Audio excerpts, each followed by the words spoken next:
Hello, my name is Stephen Gottlieb, and I made up the SAT subject math video. At this point, I would just love for you to sit back and view a sample demonstration that I made up. That way you get to see a little bit of my teaching style. We're going to simplify this cube root.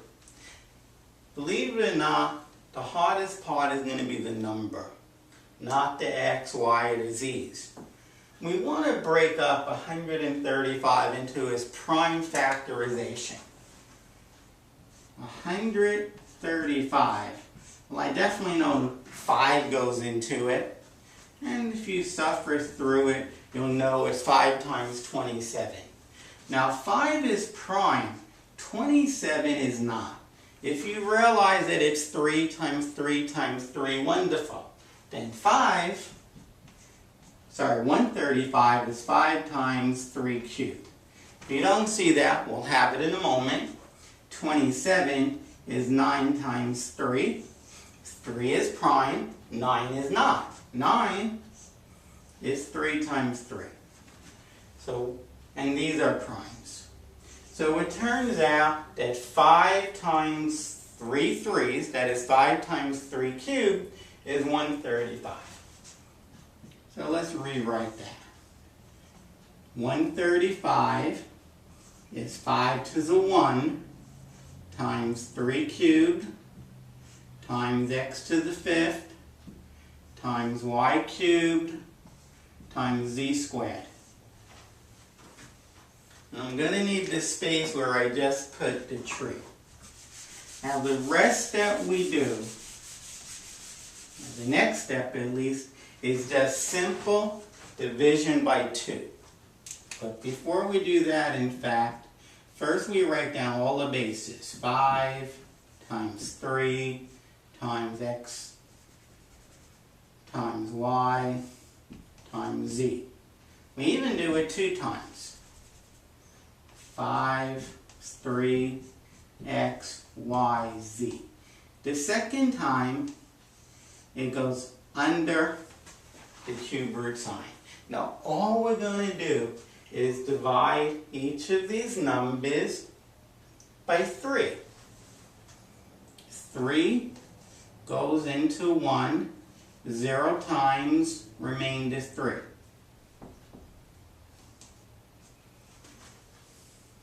Okay, 3 times 0 is 0. You subtract, you get the remainder. The number of times 3 goes into the number, like 0, it goes here. The remainders go here. Where, here, and here? Well, we were doing the power of 5. So I put the 0 here and this 3 here. Remainder 1, excuse me. Remainder 1. That's the remainder. Then we do 3 into 3. Goes 1 time, remainder 0. 1, remainder 0. Then I do 3 into 5. Goes 1 time, remainder 2. So for x, I put 1 and 2. Then I do 3 into 3. 3 into 3. That's the y. I do 3 into 3. Goes 1 time. 1 times 3 is 3. The remainder is 0. 1, remainder 0. Then we do 3 into 2. It's just long division by 3.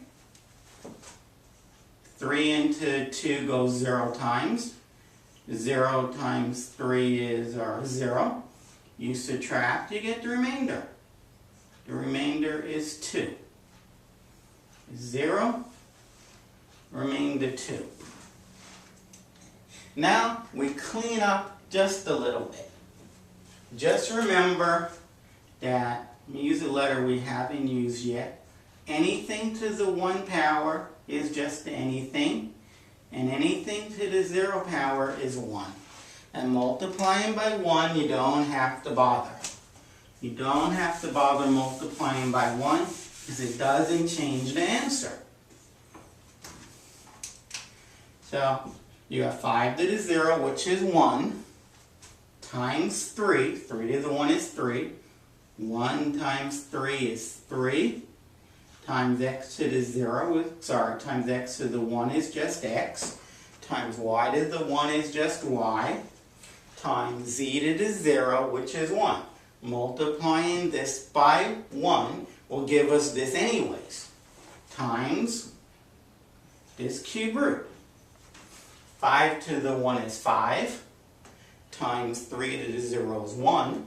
5 times 1 is 5. Times x squared. Times 1, which I won't bother writing, because 5x squared times 1 is 5x squared, times z squared.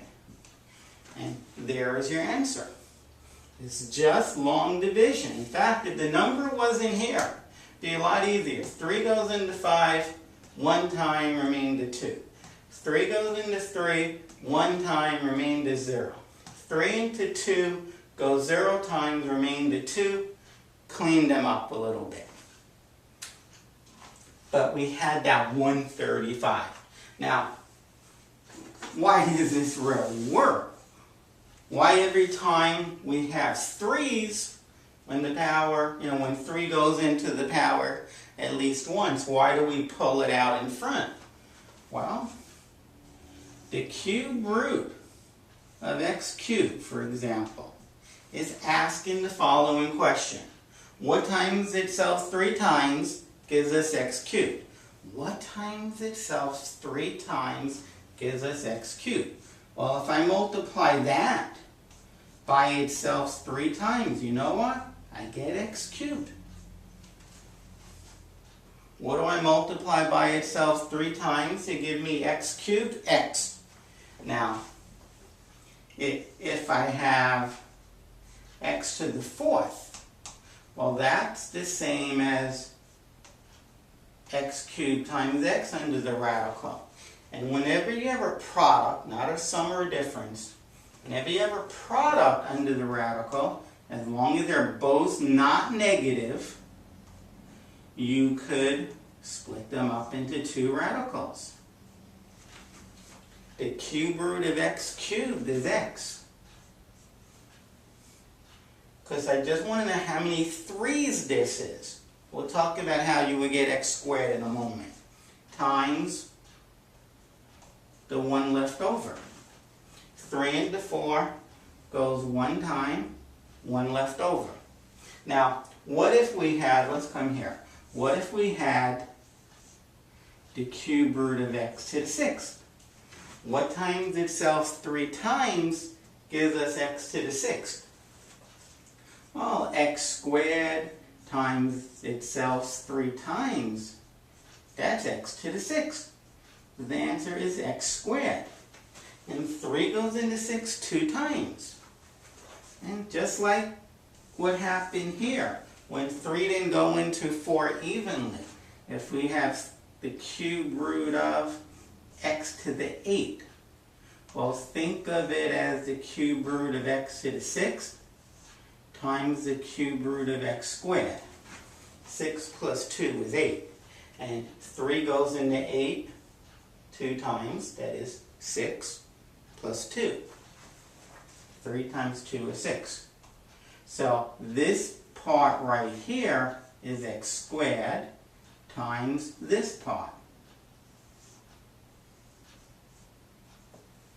And 3 goes into 8 2 times. That used up the 6 with 2 left over. So this long division technique is really working. So here's your answer. We simplify this by using long division. 3 into 1, 3 into 3, 3 into 5, 3 again, and 2. This completes the sample demonstration for the SAT Math Subject exam. I want to thank you for watching my video to the very end, and most of all, I wish you great success on your upcoming SAT Subject Math exam. Thank you.